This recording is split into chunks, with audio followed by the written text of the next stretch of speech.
So we're still gonna... What up, it's your boy Dope Fury. I'm gonna keep the intro short today because we got a video to make, baby. We're talking... What up, it's your boy Dope Fury. I'm gonna keep the intro short today because we got a video to make, baby. We're talking character popularity. The top list is for all ranks, but we're just gonna call it casual for today. The bottom list is for the advanced fighters, the people who play this game 8 days a week. So with that being said, let's get to it. First, we have Jin Kazama top on both lists. And it makes sense. Jin Kazama is the main character. They gave him all the tools he needs to win, and he's not very hard to learn, but he is hard to master. Next up, we have Hwoarang. Hwoarang's in top 5 of both lists. He's always been a fan favorite. He's flashy, he's stylish, and he's always fought Rushdown. Tekken 8 is all about Rushdown, so now we're seeing a lot more Hwoarang than in previous games. King is in the top 3 of both lists. He wasn't nerfed too hard, and he is a fan favorite, and his heat smash, it's still an abomination. So we're still gonna have to deal with Kings online.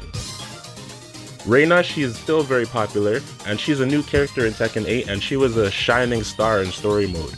She's fun to play, cool personality, nice design, and she's the stand-in for Heihachi Mishima, and I think she represents him well. Next up we have Dragunov, and he's popular despite his nerfs. He's still strong, and he still has the same game plan he's had for the last 15 years. So some little baby nerfs, little twink, that's not gonna work. You gotta gut this character if you don't want to see him. Now Yoshimitsu, he's more popular with the advanced crowd than the casuals, which makes sense. As a casual, you can only get so many cheesy wins before you reach a wall that you can't break through. If people know Yoshimitsu's moves, you're not gonna get away with too much. And Steve and Yoshimitsu, they basically swapped places on the list. Steve is hard to use, but he's a fan favorite. He's flashy. He's like a harder to use Hwoarang. Now, like Yoshimitsu, he's tricky, but even if you know what Steve is gonna do, it's still very effective. But he can't do as much as Yoshimitsu can. That's why they're kind of swapped with each other. And we got Brian Fury. He's in the top 10 characters on both lists. Once again, we have another fan favorite. He's not too hard to use. People who say, oh, taunt gen uppercut, oh, get out of here with that trash. He's very easy to get into. He's very solid, he's very reliable. He has a lot of moves you could just throw out and not worry about it. And if they hit counter hit, whoo, say goodbye to your life. We have Martial Law, Bruce Lee, another fan favorite. He has unique changes in Tekken 8 that we haven't seen before ever. And even if you don't do his new stuff, he's still the same Law. He's strong, he's reliable, he's fast, he has long range moves, close range moves, defense, parries. It's a shame they crapped all over him in the story mode, but when it comes to an actual fight, chances are he's gonna beat your ass. Alright, Victor. You know, like Reina, he has a benefit of being a new fighter, so he's gonna get a bit more inflation that way, you know? But they nerfed him a bit, but he's still strong despite the nerfs. So we're still gonna see Victor. He has a cool design. He's still easy to use. He's still strong, you know, plus frames and all that. Nice voice acting. He has probably the best stage, one of the best stages in the game, design-wise. If you could be anywhere in this Tekken, you would probably want to be on that cruise ship. Anywho, speaking of cruise ships, we got Lily, another rich character. And I knew Lily was gonna be a problem before Evo Japan. She's really powerful. She has all these new unique buffs and moves and gimmicks, you know, and she's a fan favorite, so we still haven't left the fan favorite zone yet. So I'm not surprised to see her in the top 10, unlike Asuka. Now, Lars is high on both of these lists. I barely fight Lars online at all. I go days, if not a week, without seeing Lars, but I don't play this game every day, so maybe.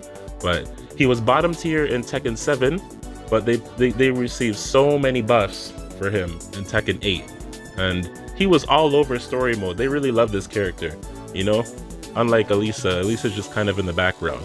Now Kazuya, another Mishima, he gets more play across the board, you know, like at the casual ranks, than he does with the advanced crowd. And think about it, he fights defensively, while Tekken 8, it's about aggression. So the lower ranks are going to play him out of love for the character, but the high ranks, they want to sweat, they want to pick the best fighters like Dragunov, King, Jin, they want to ignore poor Kazuya, so it goes. Now Eddie, when he first released, it was hard fighting him because they changed some of his move animations and his stances, so many different changes that catch you off guard, but over time you get used to it and it loses its effectiveness. Now he has to take more risks to get the wins. So just like with Kazuya, the sweaty tryhards, they abandon this character like he's garbage, but the casuals, they'll still give him a chance. And June, she's less popular than before.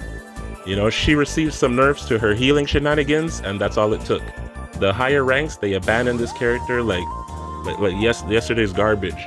And it's another case of people just choosing high tiers. They'll use her and they'll abuse her when she's strong, but as soon as she gets nerfed, they'll just abandon her, just toss her to the bushes.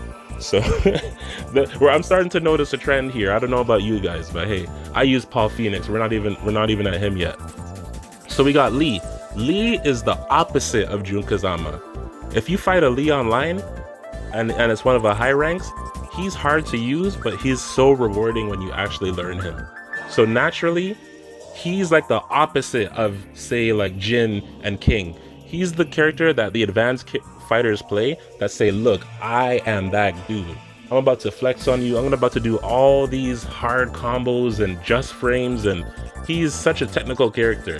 So a lot more advanced people use this than the casuals. The casuals try Lee, they're like, what is this?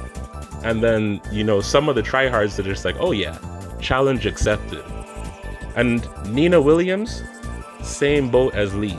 She is not a beginner character. And if you fight someone who knows her moveset, they're not gonna fall for her high-low tricks.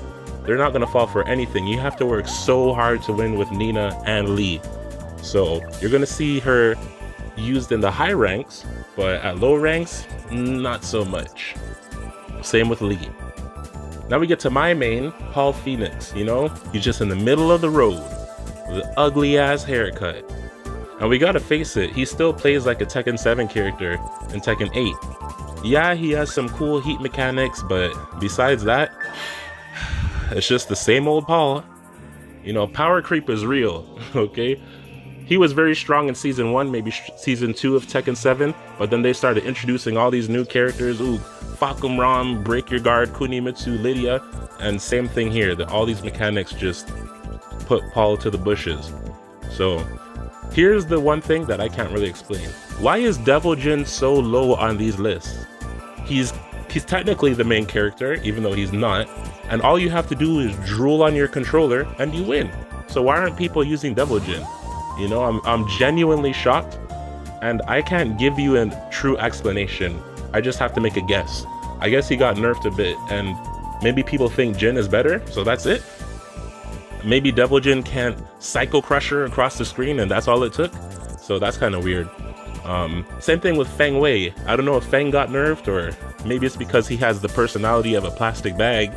But yeah, I mean, all it takes is some nerfs, and people are just like, I don't want this character anymore. But that's been the case all throughout this list, so we can't be too surprised, but I'm surprised. Now, Elisa, she's not too popular anymore. I mean, outside of the chainsaws, she's kind of basic. Her strings, they're slow. She doesn't have the best lows, you know? She can... I don't know, I don't fight her that much, and I never find her a threat. And she hasn't been important in Tekken story mode since 2009, so we're not going to be seeing too much of her. Tekken has put in so many other waifus. You know, back in 2009, Elisa was the waifu. They're like, oh yeah, Lars Elisa, this is it. But yeah, so many other waifus in the game now, so sorry. If you're an Elisa main, my bad. In Jack 8, we got another robot. He's low because just like Lee and Nina, not a beginner character. You really have to explore him to figure out what are the best moves and how to use them properly. And personality-wise, he's a robot. So next we have Asuka. You know, she's in the middle of the road. You know, Lily got all sorts of unique animations, buffs, changes. She even has a unique intro with Leroy for some reason. Meanwhile, Asuka's just here, you know. She hits you really hard and she parries. Another defensive character in an offensive game. Enough said. Now, Xiao Yu being this low, I mean, yeah, every time a high tier gets nerfed or too many people are giving them bad attention, people flee from them. She's still super strong, but unlike Feng and Devil Jin, she's actually hard to learn and use effectively, so of course she's going to be lower on the list than those guys. Now Zafina, she's like Xiao Yu, she's difficult to learn, but she's not as effective, and she's definitely not as popular. You know, she showed up in Tekken 6, she watched Jin take a nap after a long fight, and she went to go take a nap. Like, what was her story? You know, she just showed up, hey, I'm cute, and then just gone. So yeah, not too much Zafina. Now Leroy, his reputation was destroyed in Tekken 7. Like I said in a previous video, he was so strong on release that they planned his nerfs before they even put him in the game. They released him broken on purpose. So he's been getting so many nerfs. He started off Tekken 8 nerfed into the ground.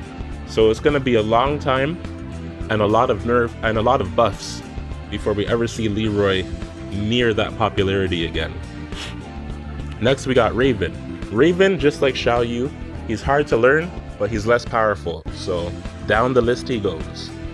Claudio, like Paul Phoenix, he feels like a Tekken 7 character. They put some more LED lights on his moves and think that that's gonna save him. No, sorry bro. You know, power creep is real. And I feel you, I main Paul, so I'm in the same boat as you guys. Next we got Leo and Shaheen. I'm talking both of them at the same time. Boring.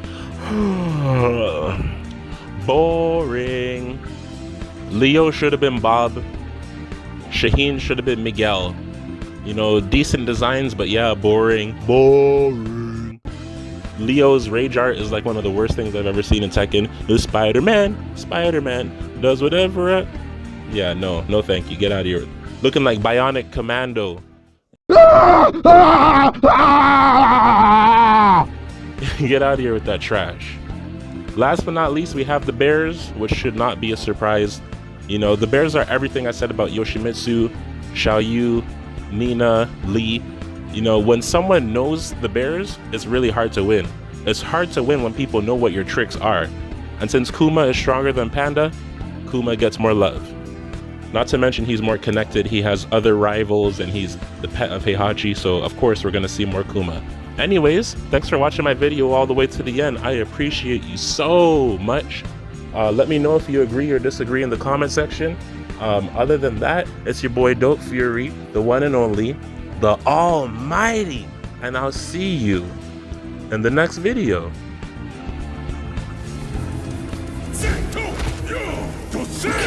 Whoa!